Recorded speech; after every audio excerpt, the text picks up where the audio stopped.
उसके बाद मैंने कम से कम 12-13 कंपनी में सबके सब निकल गए मेरे। अगर आपने डिस्टेंस से बीसीए किया है तो टीसीएस नहीं लेगी आपको। सीए किए हैं, एमसीए किए हैं, तो हमें टेक कंपनीज में जाने में कितना डिफिकल्टी होगा? सही सक्सेस पाने के लिए मेरे अकॉर्डिंग 3 चीज इंपॉर्टेंट है। Hard work in right direction with consistency. तो मुझे लगा है ना, मुझे डॉक्टर बनना है। Hello everyone, welcome to this new episode of the podcast. तो आज हमारे साथ है संतोष मिश्रा। इनकी इंट्रोडक्शन की तो कोई ज़रूरत नहीं है, लेकिन फिर भी जो भी न्यू है इस फील्ड में या पहली बार देख रहे हैं मेरे चैनल, तो आप अपना शॉर्ट में इंट्रोडक्शन दे दो। Thank you so much Swati ji, आपने अपने पॉडकास्ट में इन्वाइट किया। तो मैं व्यूअर्स को बताना चाहूँगा कि मेरा नाम, जैसे इन्होंने बताया, संतोष मिश्रा है और करेंटली मैं माइक्रोसॉफ्ट में एचडी जॉब कर रहा हूँ। और बेसिकली मैं बिहार का रहने वाला हूँ और मैं इससे पहले वीएमआर में काम किया और मैं बेसिकली कॉलेज कंप्लीट किया, एनआईटी तिरुचिरापल्ली से एमसी किया हूँ मैं। तो आपका करियर कैसे स्टार्ट हुआ? आपकी अर्ली लाइफ कैसी थी? मैं सच बताऊँ, अर्ली लाइफ थोड़ा सा बहुत मुश्किल था, क्योंकि मैं एक गांव से बिलोंग करता हूँ। तो जहाँ पे कोई लाइट नहीं था, इलेक्ट्रिसिटी सब कुछ भी नहीं था, और ये फार्मिंग करता था मैं। जो भी 5-6-7 साल का हुआ तो फार्मिंग करना चालू किया। और पढ़ाई में मन नहीं लगता था, क्योंकि पढ़ाई का कुछ माहौल भी नहीं था और घर पे भी ऐसा कुछ पढ़ाई के लिए बोलते नहीं थे। स्कूल सब भी नहीं था, व्यवस्था भी नहीं था, माहौल भी नहीं था, सब चीजें तो मुश्किल था। तो खेत में काम करता, वही मेरा मोस्टली था। धीरे धीरे आगे बढ़ते गए तो ऐसा हुआ कि सरकारी स्कूल में पढ़ते थे तो फेल हो जाओ फिर भी प्रमोट कर देते थे, ऐसा। तो मैं मोस्टली फेल ही हुआ, शुरू से लेकर फर्स्ट से लेकर 8 क्लास तक मैं फेल ही हुआ, बट फिर भी प्रमोट हो जाता था। और ना ही मैं पढ़ाई में अच्छा था, ना ही खेलकूद में, किसी चीज में अच्छा नहीं था। तो मुझे सबसे अच्छी लगती थी वो खेत में काम करना अच्छा लगता था। मैं बहुत फोकस से काम करता था। तो ऐसा मेरा शेड्यूल था कि सुबह में खेत में गया, दिन में स्कूल गया, और फिर शाम में मैं फिर जो भी सब्जी जो भी हम उगाते थे फिर मार्केट में सेल करने जाता था, बेचने जाता था। और उसमें मुझे मजा आता था, वहीं मैं करता था। लेकिन फिर मैं 9th क्लास में जब गया, घर के इकलौता लड़का था, तो घर से भी ऐसे भी नहीं बोलते थे कि तुम पढ़ो, ऐसा कुछ लाडला ही था एक तरह से बताऊं तो। ऐसा पढ़ने के लिए फोर्स भी नहीं करते थे। तो 9th में गया तो चीजें क्या हुआ ना कि मुझे थोड़ा सा इंटरेस्ट आने लगा पढ़ाई करने में। जब मैं केमिस्ट्री, बायोलॉजी, फिजिक्स पढ़ना स्टार्ट किया, तो मैं क्रेडिट देना चाहूंगा सर जो पढ़ाते थे 9th क्लास में, वो बहुत अच्छे से पढ़ाते थे। तो मुझे क्या था ना, शुरू से 8 क्लास तक मुझे इसलिए फेल हुआ, इसलिए समझ में नहीं आती थी चीजें, कि मेरे को हर चीज का मीनिंग पता करना होता था। जैसे कोई पढ़ा रहा है 2 + 2 4 होता है, तो क्यों होता है, मेरे को थोड़ा सा ज्यादा इंटरेस्ट था कि हर चीज को डीप में जाकर जानने की कोशिश करता था। तो कोई बताता नहीं था, टीचर सब मारते ही थे ज्यादातर, तो उसलिए मैं अच्छे से पढ़ नहीं पाता था। लेकिन जब 9th में गया तो टीचर बहुत अच्छे से पढ़ाया। जैसे कि लेट से कोई एटम है तो उसमें इलेक्ट्रॉन है, प्रोटॉन है, न्यूट्रॉन है, तो कैसे इसका कोई भी एटॉमिक नंबर है, इतना क्यों है, सब चीज डीप में जाकर पढ़ाया उन्होंने। बायोलॉजी या केमिस्ट्री या फिजिक्स हर चीज डिटेल्स में पढ़ाया। चलो, तो मुझे वहां से इंटरेस्ट जगना चालू हुआ और वहां से मुझे लगा कि यार मुझे कुछ बनना है। मैं farming is not my destination, ये मेरा गोल नहीं है। इसके बाद मुझे कुछ बनना है। एक होता है ना सपने बनता है, तो बहुत लोग बचपन में सपने बन जाते हैं। मेरे सपने 9th क्लास के बाद बना। तो मुझे लगा ना मुझे डॉक्टर बनना है। उस समय मेरा फर्स्ट ड्रीम आया, मुझे डॉक्टर बनना है। तो डॉक्टर बनने का सपना, मुझे बायोलॉजी अच्छा लगता था सबसे। दूसरी चीज की मैं देखता था, मुझे एक सोशल वर्क करना बहुत अच्छा लगता था। सोसाइटी में हेल्प करना, लोगों को मदद करना। तो मुझे लगता था यार मैं अपने गांव में, रोड भी नहीं है, कुछ भी नहीं है, यहाँ पे मेडिकल के लिए कोई भी इश्यू होता है तो लोग, बहुत सारे लोग मेडिकल इश्यू मर जाते हैं, बहुत सारे इश्यू कोई है ही नहीं जो हेल्प करे यहाँ पे। तो मुझे लगा मैं डॉक्टर बनूंगा ना तो एक तो मुझे अच्छा भी लग रहा है बायोलॉजी सब, दूसरी चीज की मुझे जो एक हेल्प करने को जो मुझे खुशी मिलती है वो भी मिल पाएगा, मुझे दोनों सपने पूरे हो पाएंगे। तो इसलिए मुझे डॉक्टर बनने का बहुत सपना है। तो मैं सोचा 10th के बाद मैं डॉक्टर ही बनूंगा, ऐसा। आपने गवर्नमेंट स्कूल से ही पढ़ाई की थी? 10th तक हिंदी मीडियम में। 12th तक या 10th तक? 10th तक गवर्नमेंट में पढ़ाई किया। ठीक है। तो फिर मैंने हिंदी मीडियम हिंदी मीडियम मैं प्रिसाइजली बोलूं तो भोजपुरी मीडियम था। ओके। क्योंकि मैं हिंदी में लिखते थे, बोलते भोजपुरी में ही हम पढ़ाते थे, जो क्लासेस होते थे भोजपुरी में होता था। सब भोजपुरी में पढ़ाई होता था। बहुत इंटरेस्टिंग है, ये मैंने पहली बार सुना है। तो फिर क्या हुआ कि 10th के बाद, 10th में अब बताऊं तो 9th में अच्छा लगने लगा, फिर 10th में मैंने बहुत मेहनत किया। उससे पहले मेरा ऐसा था, कोई जानता भी नहीं था और मुझे गलत गलत नाम से बुलाते भी थे गांव में, सब जगह, हर जगह। तो किसी को एक्सपेक्टेशन नहीं था मेरे से कि संतोष अच्छा भी करेगा। तो मेरे को प्रेशर भी नहीं था कि मुझे अच्छा करना है, सच बताऊं तो, है ना। तो फिर क्या, 10th के बाद अच्छा नंबर आया मेरा, आउट ऑफ 1000 बच्चों मेरा 3rd रैंक स्कूल में आया। सब लोग शॉक्ड हो गए, ओ माय गॉड, ये कैसे 3रा रैंक पा सकता है। तो अब क्या हुआ, अब तो मुझे डॉक्टर बनना है, तो मुझे बाहर जाना पड़ेगा 10th के बाद। वहां तो ऐसा कुछ है नहीं, 10th के बाद कुछ पढ़ नहीं सकते। 11-12 का कुछ भी कोर्स स्ट्रक्चर नहीं था, कुछ भी नहीं था। तो मैं बाहर जाने के लिए पापा को बोला, घर वाले रेडी नहीं हुए जाने के लिए। घर बोले कि चूंकि मैं इकलौता लड़का था, तो किडनैपिंग सब बहुत ज्यादा होती थी बिहार में उस समय, तो सेंस ऑफ सिक्योरिटी के लिए बहुत डर रहे थे घर वाले। बट मैंने बोला मुझे पढ़ना है, मुझे बाहर जाना है। और आपको एक और चीज बताओ, जैसे मैं जब खेत में काम करता, मैं रेडियो दिन भर सुनता था। टीवी था नहीं घर पे, ना ही गांव में टीवी था, लाइट भी नहीं था, तो हम रेडियो दिन भर सुनते थे। तो मुझे एक सपना हो गया था रेडियो में जो बोलते हैं कैसे होते हैं, कैसे दिखते हैं, जो फेवरेट एंकर है वो दिखते कैसे हैं, कहाँ पे बोलते हैं ना, सब चीजें। मैं शुरू में तो ऐसा लगता था कि रेडियो में ही रहते हैं वो लोग। मैं तो शुरू में 5-6 साल का था, बाद में लगा नहीं वो दूर से बोलते हैं, ऐसे कैसे दिखते हैं, कहाँ पे होते हैं, कैसे क्या होता है। तो मुझे लगा उनको देखना है जाकर पटना में यार। तो मैं जिद करने, नहीं मुझे जाना है यार, मुझे जाना। रोने लगा, कैसे कैसे जिद किया, तो मेरे घर वाले भेज दिए, चलो जाओ तुम यार। तब गया तो वहां पे डॉक्टर बनने का सपना लेके गया। आप फिर हॉस्टल में रहे 11th क्लास से? हाँ 11th क्लास हॉस्टल में रहा। तो वहां पे गया, तो अभी तक मैं हिंदी में पढ़ाई किया था। ठीक है। और बिहार में आपको पता है 10th तक हिंदी में कोई वैल्यू, इंग्लिश से कोई वैल्यू नहीं है। अब 0 नंबर 100 नंबर कोई वैल्यू ही नहीं है। तो हमने इंग्लिश पढ़ा भी नहीं, ABCD भी नहीं पता था इंग्लिश का सही से।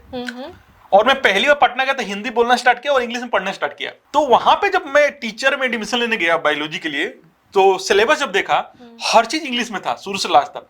तो मैं तो डर गया, मैं बोला यार मुझे इंग्लिश से कुछ आता ही नहीं, मैं कैसे पढ़ूंगा इसको।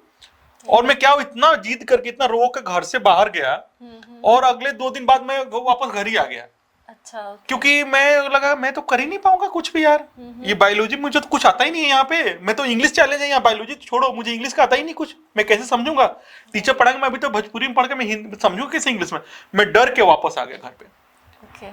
फिर मेरे को लगा मैं फार्मिंग करूंगा यार, मेरे लिए मुझे लगता है वही है। अब मैं गिव अप कर दिया, सच बताऊं तो आपको। फिर क्या हुआ, 1-2 महीने में घर पे रहा और मैं कुछ करता ही नहीं। फिर पापा को अच्छा नहीं लगे, फिर पापा बोले कि ठीक है जाओ यार, फिर से दोबारा जाओ, ऐसे करके फिर से दोबारा पापा ने। आपको किसने मोटिवेट किया दोबारा जाने के लिए? मतलब वही पापा बोले पढ़ो, ये पढ़ो, गांव में एडमिशन लेकर पढ़ाई करो फार्मिंग। मैं ना वो भी कर रहा हूँ ना कुछ और कर रहा हूँ। तो फिर पापा ने बोला तू जा, फिर कुछ और ले, फिर कुछ और कर। तो फिर मैं दोबारा पटना गया और इसमें मैंने बायोलॉजी ले मैथ ले लिया। अच्छा। कि मैं देखा मैथ में तो इंग्लिश तो है नहीं, यहाँ तो बस फॉर्मूला है, रट लेंगे और क्या, यहाँ कर लेंगे, यहाँ तो इंग्लिश तो कुछ नहीं। फिर मैंने मैथ लेके पढ़ाई करना चालू किया। अब तब मेरे को देखो इट्स ऑल अबाउट कि एक साहस होना चाहिए। राइट। जो बोलते हैं ना कि आपको कॉन्फिडेंस यही होता है। कॉन्फिडेंस आपको करता कुछ नहीं है, जैसे आप बोलते हैं ना ये पहाड़ है, पहाड़ को कैसे क्रॉस करो, कॉन्फिडेंस रखते हो तो आपको एक हिम्मत मिलती है। तो मैं मुझे दोबारा मैंने चलो यार मैथ लेकर करते हैं, हिम्मत मुझे बहुत ज्यादा करेज दिखाया कि 10th तक आपने हिंदी मीडियम एंड भोजपुरी में पढ़ाई करके डायरेक्ट 11th में आपने ट्राई किया कुछ नया करने का। जी, तो मैंने इस बार हिम्मत रखा और मैं देखा यार मुझे एटलीस्ट चलो बायोलॉजी नहीं लिया, मैथ चलो ठीक है, ज्यादा इंग्लिश की जरूरत है, लेकिन आपको फिजिक्स और केमिस्ट्री तो इंग्लिश की जरूरत है ना। हाँ। मुझे सब चीज धीरे धीरे समझ में आने लगी ऐसा। और आई वाज द वन जो +2 इंग्लिश में दिया मैंने, है ना। बचपन से हिंदी पढ़ा, +2 इंग्लिश में दिया मैंने, है ना। मेरे पास चॉइस था हिंदी मीडियम, मैंने नहीं भाई इंग्लिश मीडियम में दूंगा। तो ऐसे से करके मुझे इंग्लिश का हिम्मत दिखाया और फिर वापस मैंने +2 किया। लेकिन +2 करने के बाद स्वाति जी मेरे को था एक होता ना कोई गॉड फादर, कोई गाइडेंस देने वाला नहीं था। तो मुझे था कि उसके बाद क्या करना है। तो मैं भी बच्चों के लिए जो सब लोग इंजीनियरिंग की तैयारी कर रहे, मैं भी इंजीनियरिंग की तैयारी करने लगा सब चीजें। तो इंजीनियरिंग एग्जाम दिया फर्स्ट टाइम में। आईटी का तो हिम्मत ही नहीं हुआ। आईटी का मेरे टाइम आईटी जेई और AIEEE अलग एग्जाम होता था। आईटी के लिए अलग से और नॉन आईटी के लिए अलग से एग्जाम होता था। कौन से ईयर में आपने दिया था ये एग्जाम? 2007 में दिया था मैंने, नहीं 2009 में दिया था। तो फिर क्या हुआ कि मैंने जब एग्जाम दिया सब चीजें, तो मेरी तो बहुत बुरी रैंक आई, कुछ 7,20,000 रैंक आया था AIEEE में। आईटी का फॉर्म ही नहीं भरा मैंने, इतनी हिम्मत ही नहीं थी। 7,20,000 रैंक आया और मुझे लगा यार क्या करना है। 7,20,000 कहाँ 10,000 में एडमिशन होते हैं, अच्छे कॉलेज मिलते हैं, कहाँ 7,20,000। मुझे कोई भी कॉलेज नहीं मिला। तो फिर मैं छोड़ छाड़ के फिर मैं वापस घर चला गया। आपने प्रिपरेशन कैसे की थी? खुद से की थी या कोई कोचिंग लिया था मैंने? कोचिंग भी लिया था पटना में, बट वहां पे तो यार कुछ है ही नहीं, सही गाइडेंस नहीं मिला। नहीं, मेरा सिलेक्शन में बहुत लोग, किसी का हुआ ही नहीं सिलेक्शन सही से। तो बट वही था, जिन्हें कैटेगरी से आया तो कुछ कॉलेज ही नहीं मिला। तो मुझे लगा पता नहीं क्या डोनेशन से एडमिशन लूं, क्या करूं क्या नहीं, बहुत कंफ्यूज था। क्योंकि मेरा क्या था ना कि रास्ता खुद से ही बनाना है। तो कोई था भी नहीं गाइड कर, गांव से आया था, यहाँ पे कोई था ही नहीं बताने वाला कैसे क्या करना है। 10th तक तो जर्नी थी कि चलो ठीक है यहाँ तक ऐसे पढ़ना है, उसके बाद कैसे क्या करना है पता ही नहीं था। तो फिर मैं वापस घर चला गया। अब मुझे लगा कि छोड़ो यार इंजीनियरिंग मेरे से नहीं होगा, हम गवर्नमेंट में तैयारी करेंगे, देखते हैं बाद में। मैं घर चला, घर पे 6-7 महीने रुका। फिर पापा डांटे उठे, क्या कर रहा है, इतना पैसा बर्बाद कर दिया, अभी कुछ तो कर, क्या नहीं। तो मैं बोला चलो ठीक है। फिर पापा ने डांटे उठे तो फिर मैं डर से मैं वापस पटना गया और मैं इस बार BCA करने लगा। मैं बोला यार इंजीनियरिंग मेरे से ना होगा जी। तो फिर मैं BCA से करने लगा। फिर BCA में क्या हुआ कि उस समय डिस्टेंस में BCA में डिस्टेंस से एडमिशन ले लिया। मुझे पता भी नहीं डिस्टेंस क्या होता है। तो आपने सोचा कि गवर्नमेंट जॉब्स की तैयारी करनी है, फिर आपको BCA में करियर करने का कैसे मोटिवेट हुए आप? तो मैंने सोचा चलो BCA करते रहेंगे, साथ साथ गवर्नमेंट की तैयारी करते रहेंगे। ओके। तो मैंने उस समय नेवी, एयरफोर्स, रेलवे सबका तैयारी भी करते रहा और बीसीए साथ में करते रहा। तो बीसीए में ऐसा कुछ था नहीं, नॉर्मली था तो आराम से तैयारी कर लेते थे और बहुत कम ही नंबर आया बीसीए में भी, और डिस्टेंस था तो कॉलेज जाना नहीं होता था। तो बीसीए करने लगा, फिर गवर्नमेंट की तैयारी भी करने लगा, लेकिन गवर्नमेंट में हर जगह फेल हो गया मैं, नेवी में फेल, हर जगह फेल। फिर मुझे लगा क्या करना है, अब तो कुछ ऑप्शन तो है नहीं, और बीसीए डिस्टेंस से किया तो टीसीएस में भी जॉब नहीं लग सकता है, 10,000 का भी जॉब नहीं लग सकता आपको। आपको क्या लगता है अगर कोई डिस्टेंस से कोई भी कोर्स कर रहा है तो उसका कितना वैल्यू होता है? डिस्टेंस का उतना वैल्यू नहीं रहता, सच बताऊं तो। अगर आपने डिस्टेंस के साथ साथ कोई जॉब कर रहे हो, हाँ। फिर आप डिस्टेंस करो, इट्स ओके। बट आपने डिस्टेंस से कर भी रहा है और जॉब भी नहीं कर रहे हो, फिर डिस्टेंस का कोई ज्यादा वैल्यू नहीं है। सपोज किसी को एक टेक फील्ड से, सपोज एमबीए फील्ड में ट्रांजिशन लेना है, मैनेजमेंट फील्ड में लेना है, तो अगर डिस्टेंस से कोई अगर एमबीए करता है तो उसका वैल्यू होगा या फिर नहीं करना चाहिए? डिस्टेंस से एमबीए कर सकता है, कोई बुराई नहीं, बट आप साथ में जॉब कर रहे हो तो आपका वैल्यू है डिस्टेंस डिग्री का। क्या आप इजीली एक्सप्लेन कर सकते हो, अच्छा आपने जॉब कर रहा तो आपने साथ साथ डिस्टेंस से जो भी किया, पढ़ाई किया, क्योंकि जॉब करे तो डिस्टेंस से आपने ये किया। लेकिन अगर आपने केवल पढ़ाई किया है, कोई जॉब का डिग्री नहीं, आपके पास जॉब का एक्सपीरियंस नहीं है, तो फिर आपको उतना वैल्यू नहीं है। किसी जॉब में अगर एलिजिबल है बीसीए स्टूडेंट्स, और अगर उसने स्टूडेंट ने अगर डिस्टेंस से किया है तो वो एलिजिबल होता है या नहीं होता है? देखो मैं बता रहा हूँ आपको, आज के डेट में भी शायद है, अगर आपने डिस्टेंस से बीसीए किया है तो टीसीएस नहीं लेगी आपको। विप्रो, इन्फोसिस नहीं लेती है, डिस्टेंस डिग्री का कोई ज्यादा वैल्यू नहीं है। लेकिन चूंकि मैं एनआईटी त्रिची से एमसीए कर लिया, उसलिए फर्क नहीं पड़ा कि पास्ट क्या है। आपने फिर कॉलेज जाकर किया है? हाँ, मैं एमसीए, तो वही फिर मैंने बीसीए किया, कोई गवर्नमेंट में किसी में हुआ नहीं, फिर मैं मजबूरी में फिर मैं एमसीए की तैयारी करने लगा। ठीक है। तो फर्स्ट टाइम तो कहीं हुआ नहीं, लेकिन दोबारा मैंने बहुत मेहनत किया और मेरे सारे लगभग मैक्सिमम सारे एग्जाम में टॉप 50 के अंदर रैंक है, किसी में टॉप 10 के अंदर भी रैंक है, 2-3 में, किसी में 15, 20, 16 ऐसे करके रैंक है। तो मेरा सबसे बेस्ट इंजीनियरिंग कॉलेज में एमसीए में एडमिशन हो गया। तो उस समय सबसे बेस्ट था एनआईटी तिरची। मेरा बीएचयू में भी 4th रैंक था, और भी बहुत सारे कॉलेज में सब में सिलेक्शन हो गया था। कौन से एग्जाम दिया था आपने? मैंने एमसीए के लिए अलग अलग एंट्रेंस एग्जाम होता है। तो जैसे कि आपका नीमसेट होता है जिसमें एनआईटी में एडमिशन ले सकते हैं आप, और जेएनयू का अलग से होता है, बीएचयू का अलग से होता है, ऐसे ऐसे अलग अलग होते हैं। कोई कॉमन एग्जाम नहीं होता है इंजीनियरिंग टाइप? नहीं, एनआईटी के लिए कॉमन एग्जाम होता है, सारे एनआईटी नीमसेट नाम है, और एनआईटी उसके अलावा जेएनयू सबका इंडिविजुअल एग्जाम होता है। Okay okay. तो मेरा सब जगह सिलेक्शन हो गया था। तो मैंने ऑफकोर्स उसमें सबसे बेस्ट था, अभी भी बेस्ट है एनआईटी तिरची, तो एनआईटी तिरची से मैं एमसीए करने लगे, और वहां से मेरी रियल जर्नी स्टार्ट हुआ। मतलब एक्चुअल कॉलेज की जर्नी स्टार्ट हुआ। राइट, वो बहुत इंस्पायरिंग थी आपकी जर्नी। तो इसमें मुझे कुछ क्वेश्चंस आपसे पूछने हैं। सबसे पहले तो आप हिंदी मीडियम से जब इंग्लिश में ट्रांजिशन लिए तो आपको क्या क्या चैलेंजेस आए और आपने कैसे उसे ओवरकम किया, खुद से कैसे इंग्लिश सीखा? सबसे पहले तो चैलेंज ये है कि 3 लेवल का इंग्लिश होता है, एक तो लिखने वाला, राइट, बोलने वाला, और लिसनिंग। मतलब तो सबसे इजी लिखने वाला मुझे लगा, जो मैं चूंकि +2 सबसे इंग्लिश करने लगा, तो मुझे लिखने वाला आसानी से ग्रेप कर लिया मैंने, कि बोल रहे हैं ना आसानी से। फिर मैं जब कॉलेज में एनआईटी तिरची में गया, तब मुझे 2 चैलेंज आए। एक तो सुनने वाला, क्योंकि वहां प्रोफेसर इंग्लिश में पढ़ाते थे, और एक बोलना है।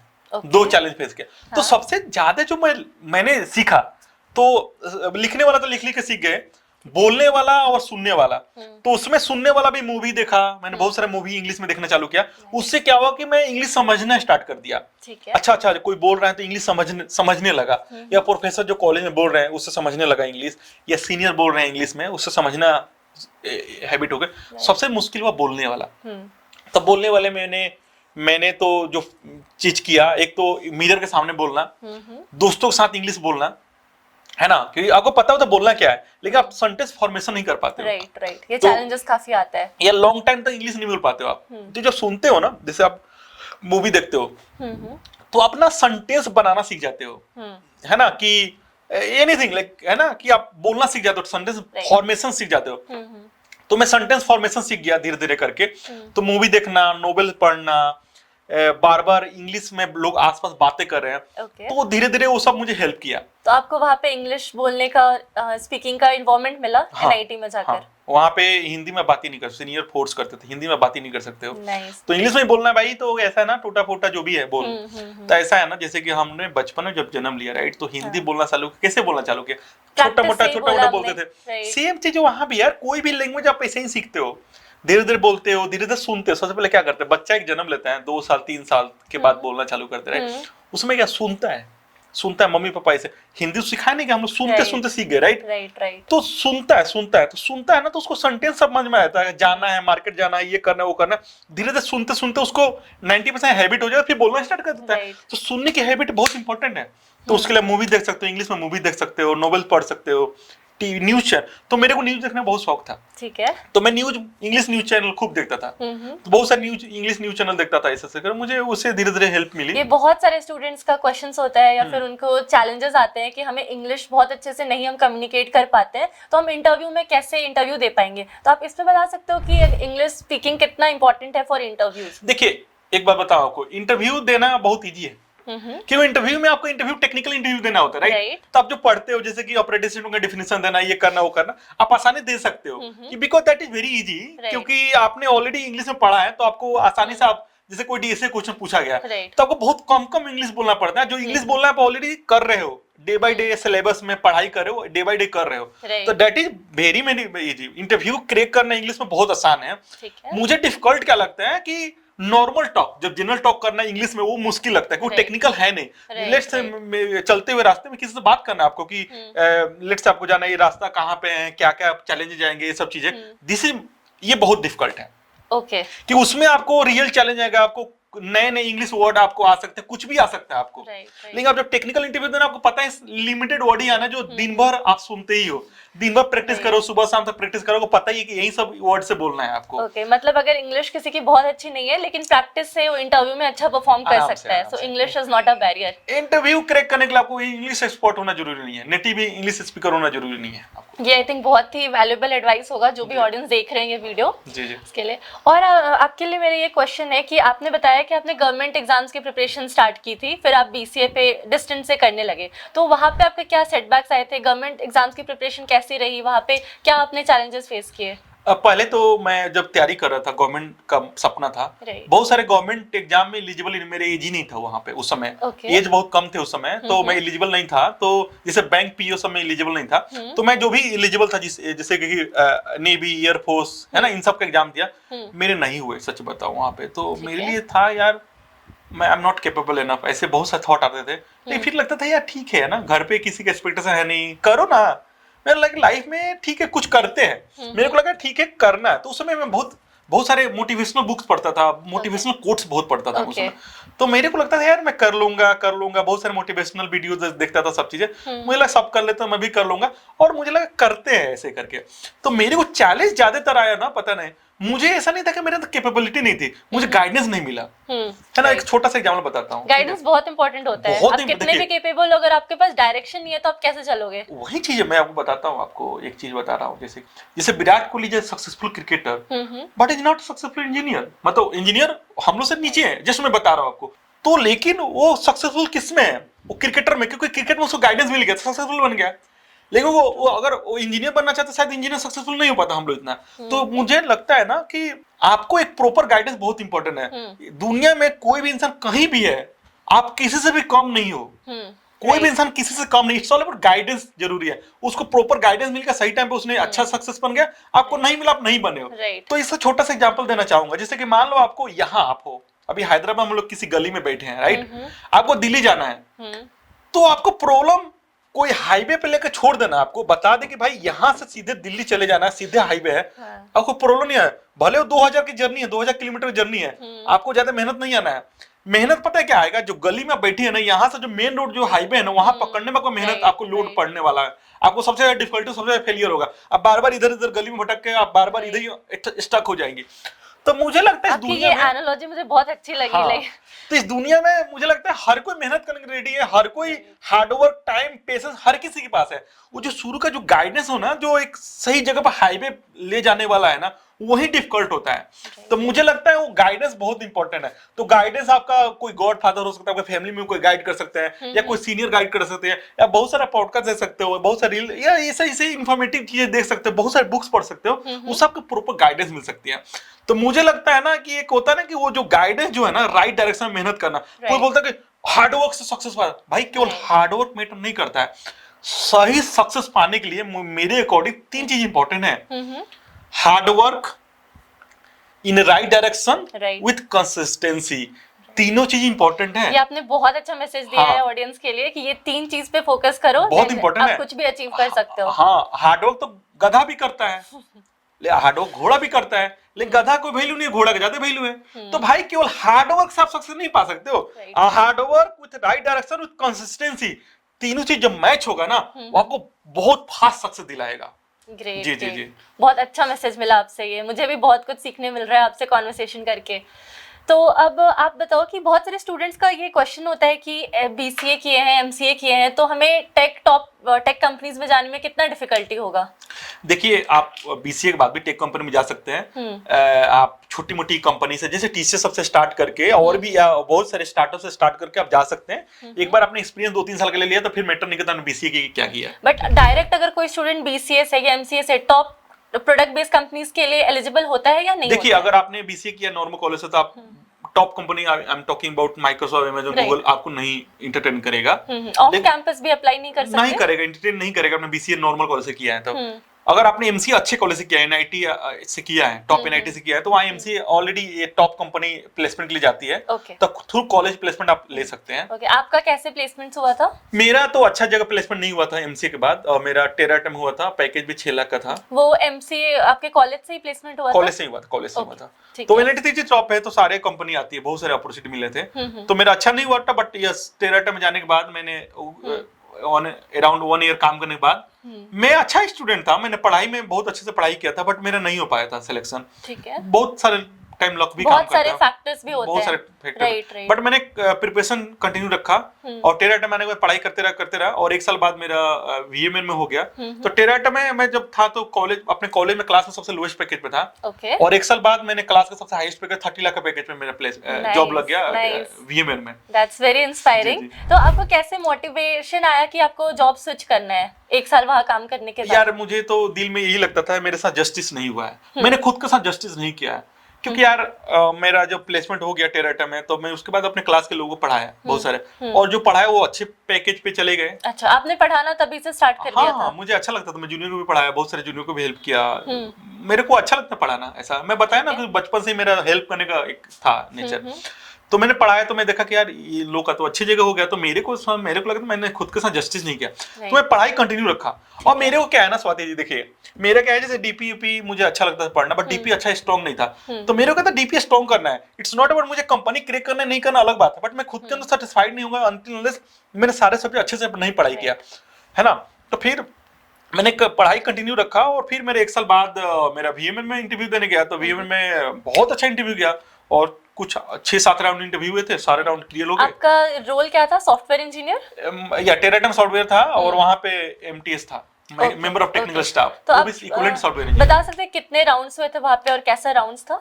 VMN में मेरा 6-7 राउंड हुआ था, और जो इंटरव्यू हुआ था स्पेसिफिक टू रोल था, मतलब जो जिस रोल पे जाने वाला था वो सी के लिए था, सी में डेवलपमेंट था, सिस्टम मतलब ज्यादातर था, तो सी पे ज्यादातर रोल था, तो सी के बहुत सारे क्वेश्चन पूछे, सी ऑपरेटिंग सिस्टम के बहुत सारे क्वेश्चन पूछे गए, DSA वगैरह पूछे गए, बट ज्यादातर सी के क्वेश्चन पूछे, सी और DSA क्वेश्चन पूछे गए ऐसा।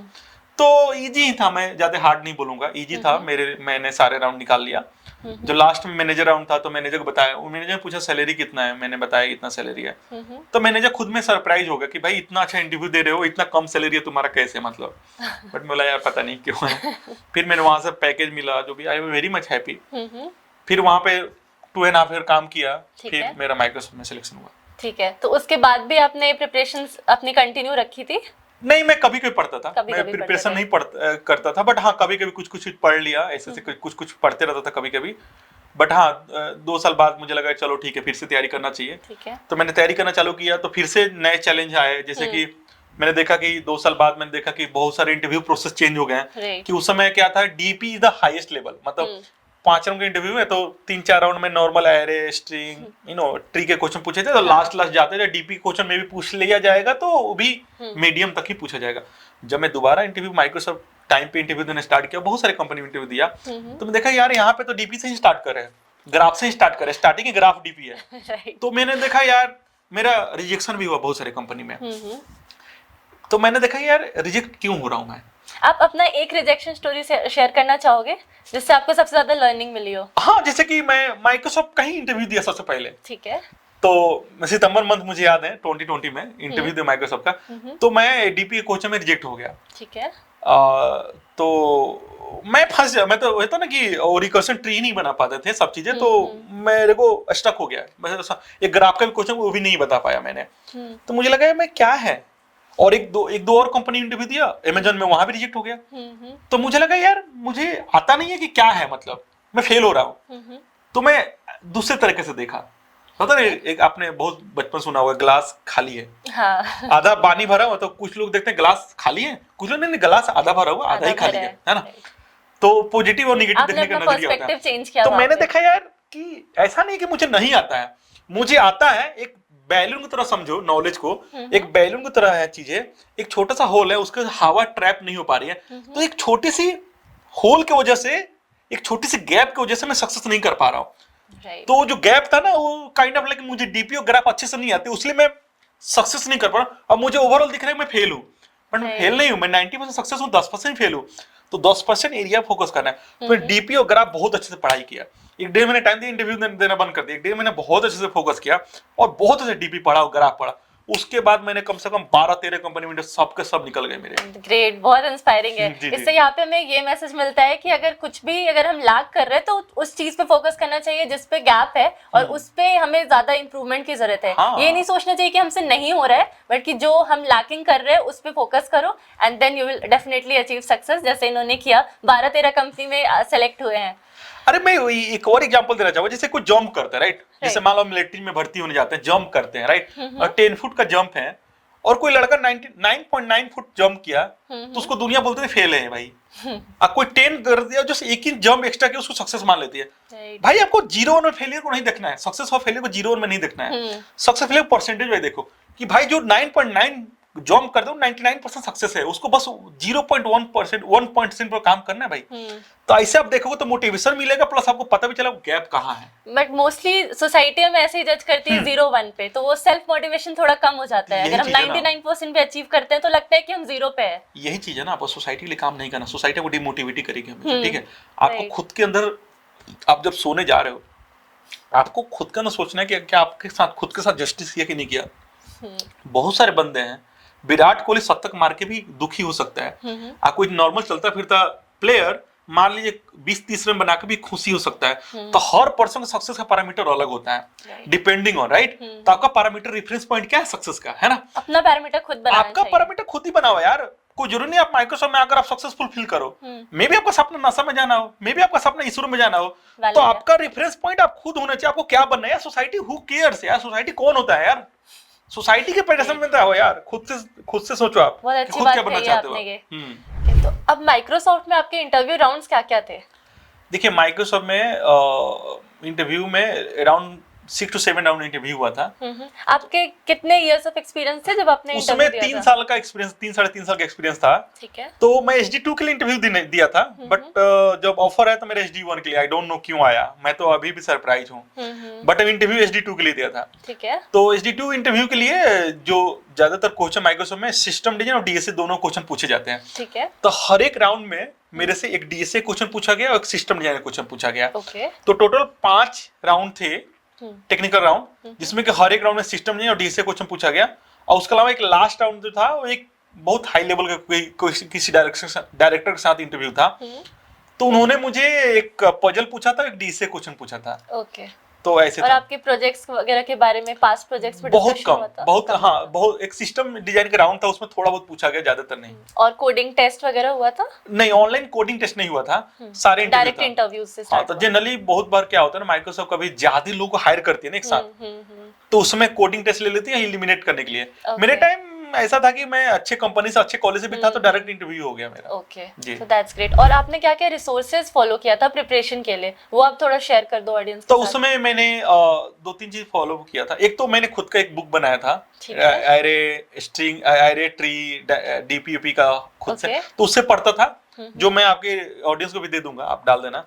और मैंने मोस्टली लीड कोड फॉलो किया। लीड कोड गिग्स बहुत सारे कम, बट लीड कोड ज्यादातर फॉलो किया मैंने। लीड कोड से प्रैक्टिस करता था, और मॉक इंटरव्यू भी मैं देता था, खुद से ही देता था, या तो कोई दोस्त को बोल दिया कि मेरा तुम ले ले, तुम्हारा मैं और सिस्टम डिजाइन के लिए आपने क्या फॉलो किया? हाँ, सिस्टम डिजाइन के लिए मैंने एडुकेटिव से पढ़ाई किया था। ओके ओके, एडुकेटिव से। तो अब आप बताना चाहोगे कि यहाँ पे आने के बाद आपका एक्सपीरियंस कैसा है, और अभी आपके क्या, आप वर्क लाइफ बैलेंस को कैसे प्रायोरिटाइज करते हो, कैसे बैलेंस करते हो? माइक्रोसॉफ्ट में सच बताऊं, आई एम वेरी हैप्पी। माइक्रोसॉफ्ट में आने के बाद मुझे ऐसा लगता है मेरी खुद की कंपनी है। जैसे आपका खुद की कंपनी होता है, खुद का घर भी होता है, तो कितना सही रखते हो सब चीजें, फ्री फील हाँ, करते हो आप ये ना फ्रीडम फील करते हो सब चीज़। मुझे तो माइक्रोसॉफ्ट बहुत अच्छा लगता है, और एक लगता है, ऐसा लगता है कि मैं यहाँ से रिटायर हो सकता हूँ, इतनी अच्छी कंपनी है कि कभी भी वर्क प्रेशर ऐसा कुछ फील नहीं हुआ, टॉक्सिक वर्क कल्चर कुछ भी नहीं है यहाँ पे। एक अच्छी फैमिली की तरह रहते हैं, अच्छे लोग हैं, अच्छे टीममेट्स हैं, सीनियर अच्छे हैं, मैनेजर अच्छे हैं, सब बहुत अच्छे हैं यहाँ पे। मुझे बहुत अच्छा लगता है माइक्रोसॉफ्ट में काम करना, वर्क फ्रॉम होम, सारी फ्लेक्सिबिलिटी, सब चीज़ मिलता है, और I am very proud to be working at Microsoft. मुझे कभी लगा ही नहीं कि भाई ये आज वर्क प्रेशर है। भाई मैं बहुत बार रात में भी काम करता हूँ, बहुत बार रात में जग के काम करता हूँ, बट मैं खुद से काम करता हूँ, कोई बोलता नहीं मुझे काम करने के लिए, मुझे मजा आता है काम करने में, बहुत अच्छा लगता है। तो really I feel proud to be working in Microsoft, मैं बोल सकता हूँ आपको। ओके, और अभी आप अपने जॉब के साथ बहुत सारे चीज कर रहे हो साथ में, तो वो आप थोड़ा बताना चाहोगे आप क्या क्या चीज पे अभी फोकस कर रहे हो? हाँ, जैसे कि जॉब के साथ साथ मैं कंटेंट क्रिएटर भी हूँ, आप जानती है, आप भी कंटेंट क्रिएटर है, तो मुझे अच्छा लगता है लोगों को हेल्प करना। तो मैंने जो जो प्रॉब्लम फेस किया, मैं नहीं चाहता हूँ कोई और प्रॉब्लम फेस करे, मैं गाइड करना चाहता हूँ बहुत सारे लोगों को, स्पेशली बहुत सारे बच्चे बिहार से भी आते हैं, तो उन लोगों को भी गाइड करते हैं सब चीजें।